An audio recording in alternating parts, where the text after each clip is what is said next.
વડોદરા શહેરના તરસાલી વિસ્તારમાં રહેતા રિક્ષા ચાલકની રાજમહેલ રોડ ઉપર રિક્ષામાં જ બેઠા બેઠા હૃદયરોગનો હુમલો આવતા તેઓ નીચે ઢળી પડ્યા હતા અને ઘટના સ્થળ પર જ તેમનું મોત થયું હતું।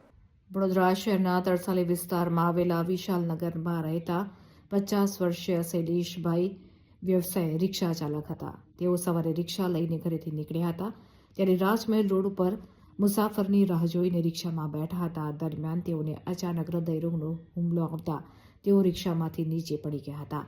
ઘટના સ્થળે જ તેમની તબિયત ગંભીર બની હતી અને તેઓનું મોત થયું હોવાનું જાણવા મળ્યું છે। ત્યારે આ ઘટનાની જાણ થતાં જ પરિવારજનો તાત્કાલિક સ્થળ ઉપર પહોંચ્યા હતા।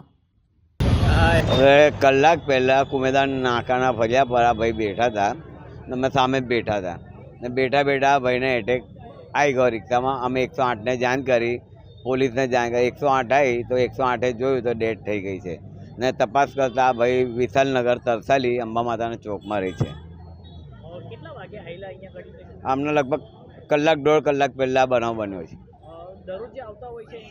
ના કદી મધી અહીં આવતા હોય છે ભૈયા ને બેઠા હતા રિક્ષામાં એટેક આવી ગયો।